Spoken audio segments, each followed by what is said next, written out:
has to love his chances. Born in Berlin, Illinois, makes his home in Addison and began gymnastics back in 1972. Neil Palmer, 5'10", 165 pounds, and we saw all of it on the high bar there. I don't think he could ask for it to be any better. He really, nice and high, perfect form in the air, pointed toes. I mean, it's very difficult when you're twisting and flipping like that to worry about pointing your toes in the air. But you can see here, he's up there. Look at the excellent form as he releases. Perfect, knees together. That's what you call great gymnastics.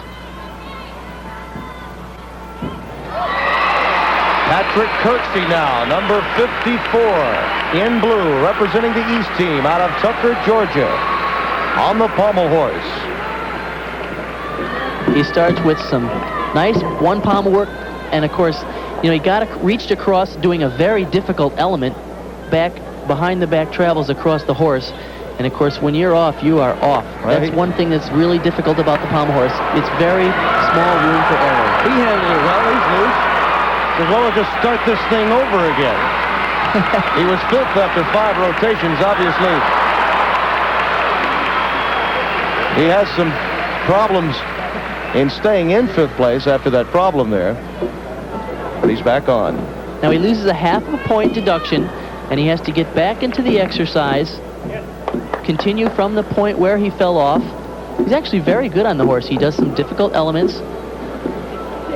Good form. This is his favorite event. Goes to the scissors, single leg work, and a really nice handstand at the end with his legs together. Clean dismount. Okay, he got started on one pommel here doing pommel loops. Now he reaches across to the other pommel. That's a very difficult element. And it looked to me when he put his right hand in, he just missed the pommel a little bit. And of course, as I mentioned, you have very little room for error on that event. Chuck Girardo now on the floor. 20 years of age, a veteran of Stanford now, rising junior there, and a veteran of the festival. Scheduled to graduate in '89 at Stanford. Oh, nice mount. That was a tuck double back to a punch front. He has a chance for a bronze. He's in 4th after 5 rotations. Beautiful work there on the double leg circles on the floor in the flared position. This has not been one of his strong events, and yet I think he's improved here a great deal. Full punch front, 1 1/4. Good split and a press to a plunge. A plunge in a straddle position. He needs to hold that for 2 counts to get the requirement for the balance and strength. There's a round off.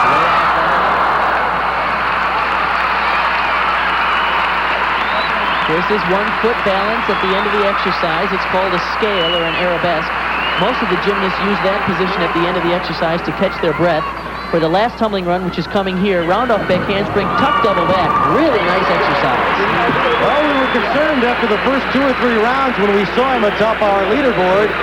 We said, after a couple of rotations, would it be possible for him to hang in? Well, he's done that. He has, and he's certainly improved a lot on floor exercise. I'm very impressed to see that. Trent Demas now, just 16 years old, out of Albuquerque, New Mexico, with the Gold Cup gymnastics team there, on the high bar. This guy has a wild routine. Where do you see this? In-bar Stalder work. He placed 2nd in the U.S. Championships just a few weeks ago on the high bar. Watch the one-arm work.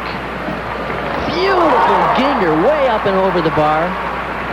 Once again, he has that long, lean body that looks so nice on the high bar because he has a beautiful long swing. Look at the tremendous speed in these giant swings. There's a triple. 1, 2, 3. Looks like 3 1/4 on that one. Pulled it over just too far. His brother Ted also part of the competition. Look at the height on this triple. This guy is like 16 feet in the air. He makes it easily and unfortunately just pulls it around too far. Now it's David St. Pierre. He's already seen what Neil Palmer has accomplished. He knows what faces him, the gold medal in the all-around. Now the floor exercise. He needs a big mount here. Round off back handspring, full in. Okay.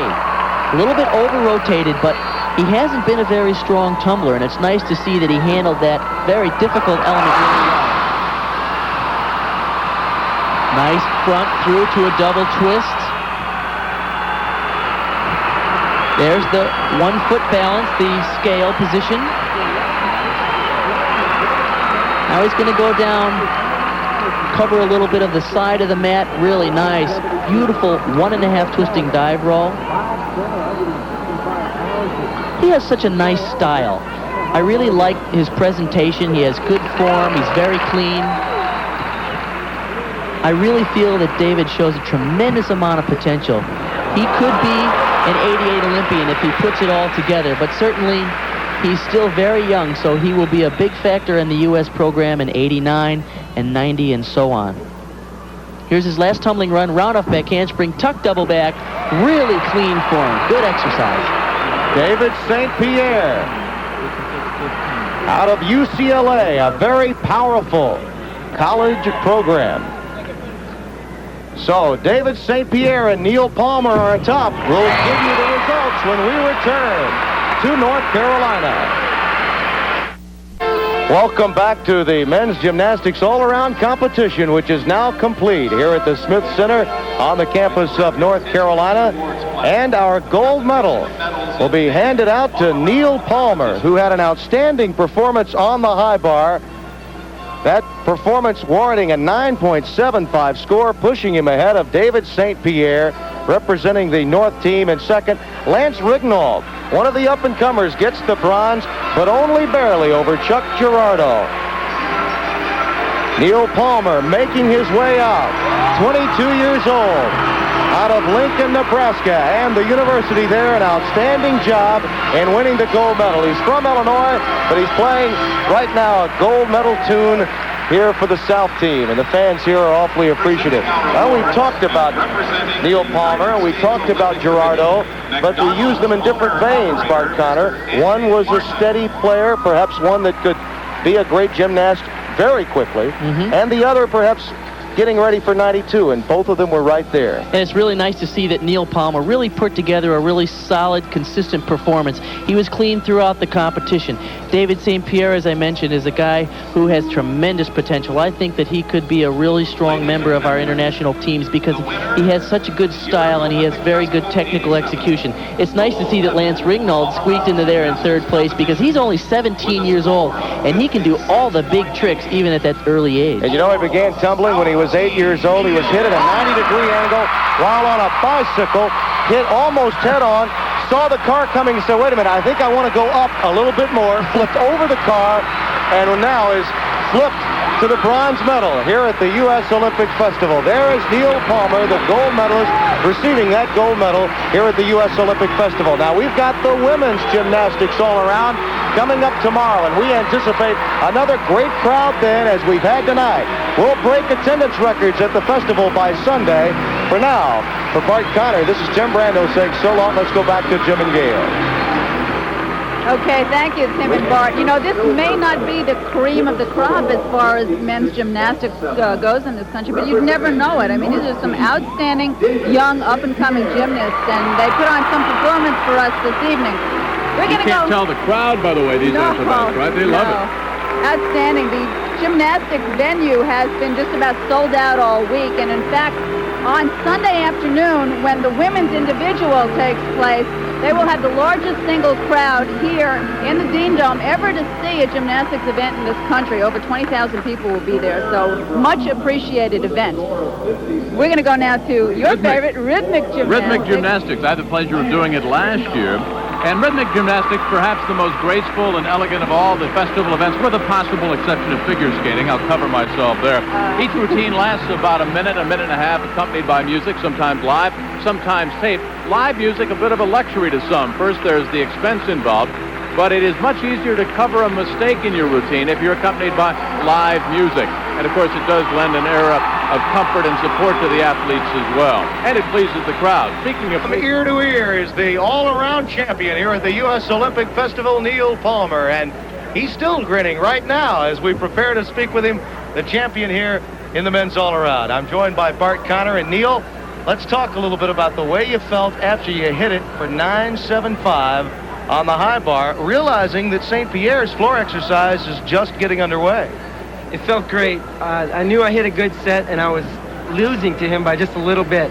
I hit a really good routine, and I knew he had hit a great routine in order to overtake me.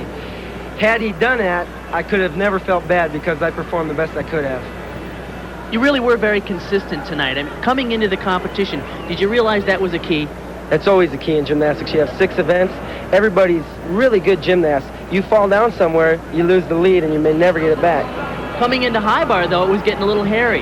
You had the lead for 4 rotations, and the 5th rotation, St. Pierre was ahead of you by 5/100ths of a point. But you'd been in that situation before, huh? That is scary. High bar, one of my best events, though. But it's the event where you have to let go and re-catch, and you might find yourself laying on the mat. When I caught onto my release move, man, was I happy.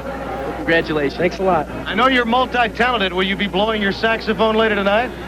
I didn't bring him with me. Uh-oh. Maybe I can find one somewhere. All right, he'll be crooning a tune for Dixie, and we'll be back, Bart Connor and myself, with the women's all-around tomorrow night here on ESPN and our coverage of the U.S. Olympic Festival. There's your happy winner tonight.